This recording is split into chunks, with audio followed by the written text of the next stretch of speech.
I have a lot to go over with you today on congressional money being requested from President Biden. Car loan defaults are rising rapidly as Americans' budgets tap out, and much more. I'd like to thank today's video sponsor, Disruptor app, and I'll tell you more about them later in this video. Queen Elizabeth II of England has passed away today at the age of 96. She served as the monarch and sovereign for 70 years. If tradition is followed, her son Charles will be coronated as the new King of England.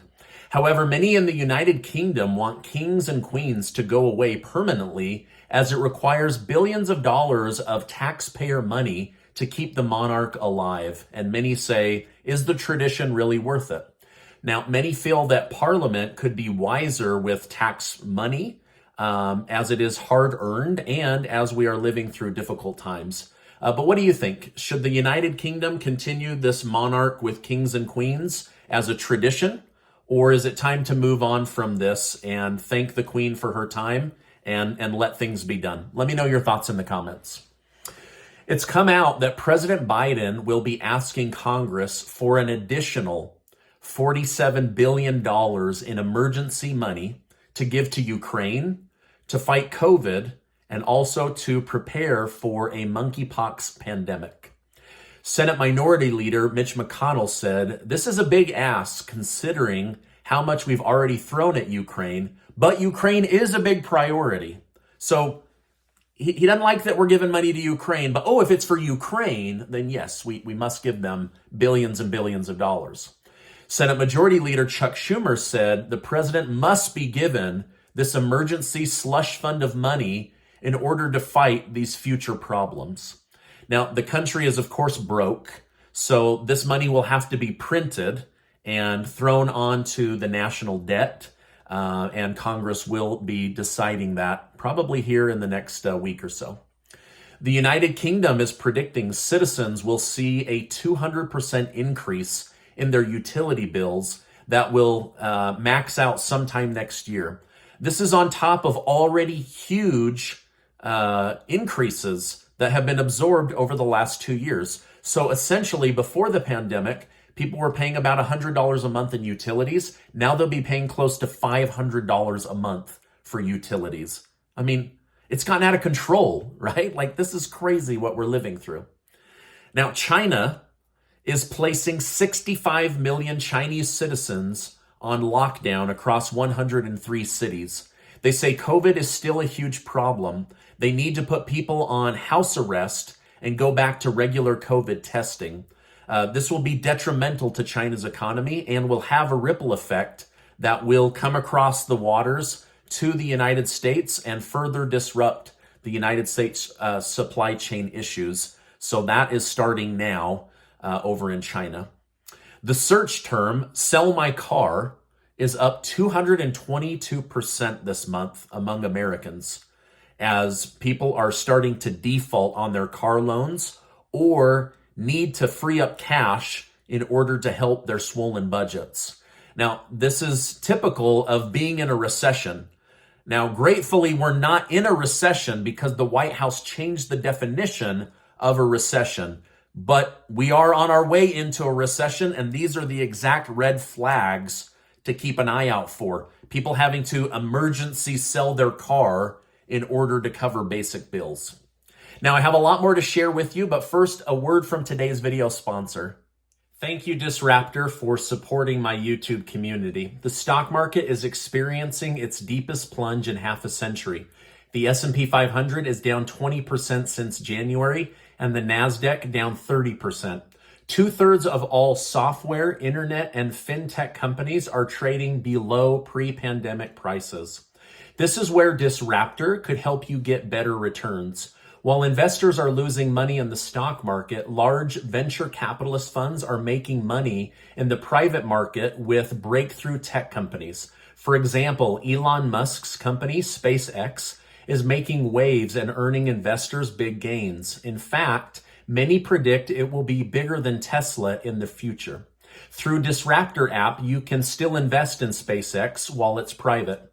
And SpaceX isn't the only cool cutting edge tech company now accepting accredited investor money.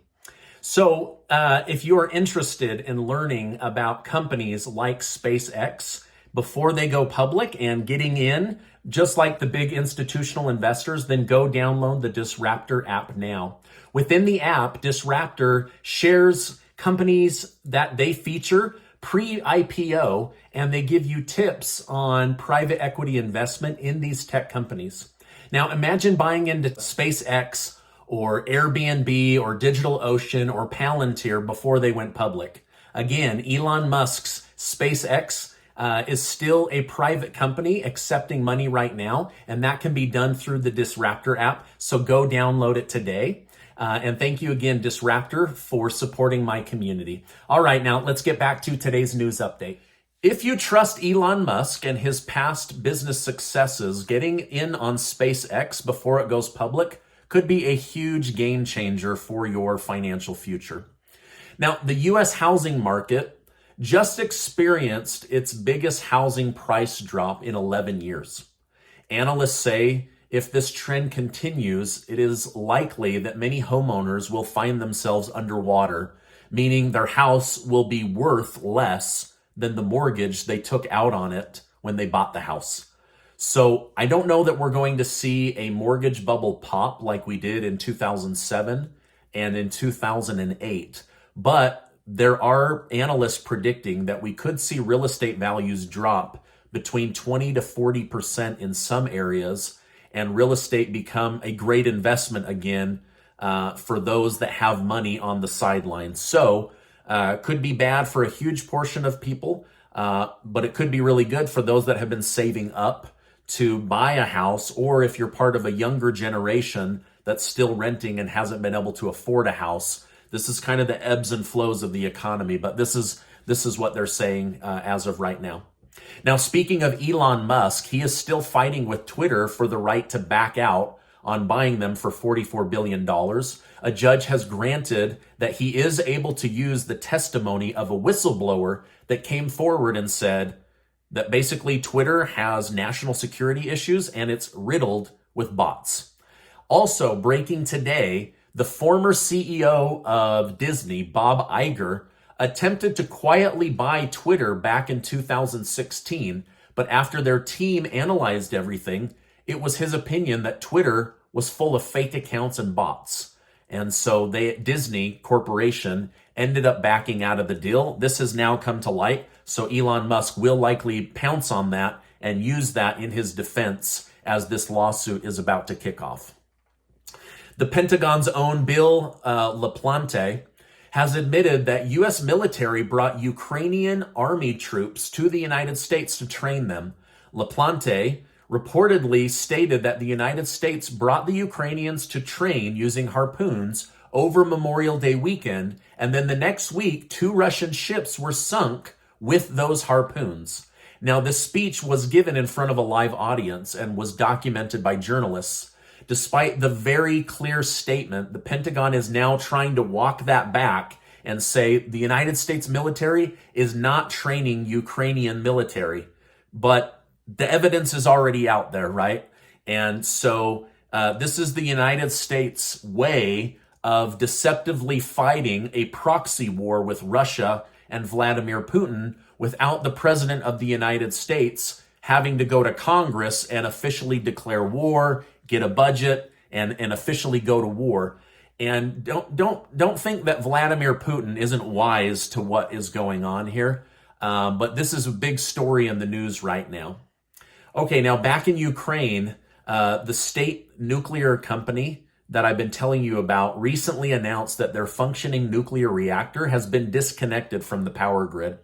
The disconnect was caused by Russian shelling, according to Ukraine, which caused a fire. Due to heavy fighting, fixing the issue has been deemed impossible. On top of this issue, fighting around a nuclear power plant is just not a good idea. Ukraine's number one goal at this moment is to clear Russian troops from occupying the area so that they can secure the nuclear power plant and avoid a nuclear catastrophe. However, Russia continues to say Ukraine fired on their own nuclear plant in order to denigrate the Russian army and to get more money and sympathy out of Europe. So I don't really know what the story is here. I'm reading conflicting stories. Ukraine's blaming Russia. Russia is blaming Ukraine.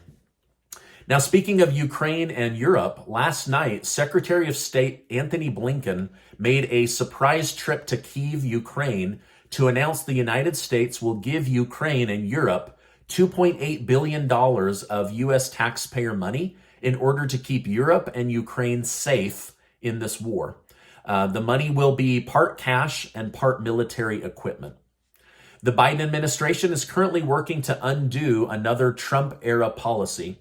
The policy currently helps to block some migrants that are likely to use or abuse government programs when entering the United States. While it was meant to help the government save money, the Biden administration thinks these rules are unfair to illegal immigrants. The Department of Homeland Security stated, "Under this proposed rule, we will return to the historical understanding of the term public charge, and individuals will not be penalized for choosing to access the health benefits and other supplements government services have available to them." So basically, the 5 million illegal immigrants that have come into the country will be able to tap into welfare and medical and health programs provided by the United States government and paid for by U.S. taxpayer money. Now, I'm sure this won't make it harder for those that are on Medicare or Medicaid to get access to medication or a doctor's appointment. And certainly it won't change the prices by having an additional 5 million people flood into the system. But this is essentially like inflating the number of dollars into the system and the terrible inflation we're dealing with. Now they're inflating the number of people that have access to these limited government programs. This is a big story in the news today. The New York Times reported that the Department of Justice is now looking into Trump's Save America PAC, which was a major fundraising instrument for Trump after he lost the presidency. While this story is still very new, the report claims that subpoenas were sent to people in connection with the campaigns. While we don't have an official reason for the alleged investigation, the Department of Justice has come up with another reason to go after former President Donald Trump, to try to shut him down from being able to deploy this money towards candidates all over the country that he thinks would do well and represent the Republican values. Now, this is my update for today. As I know more, I will definitely come on and share more with you.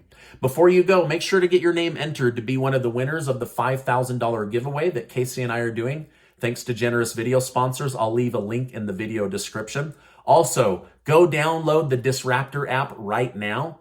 Check it out. They've got tons of information on SpaceX and other up-and-coming technology companies before they go public. And I'll make sure to leave a link for that as well. Now, before you go, I want to remind you that you are amazing. I appreciate you being in my community, and I will see you on the next video.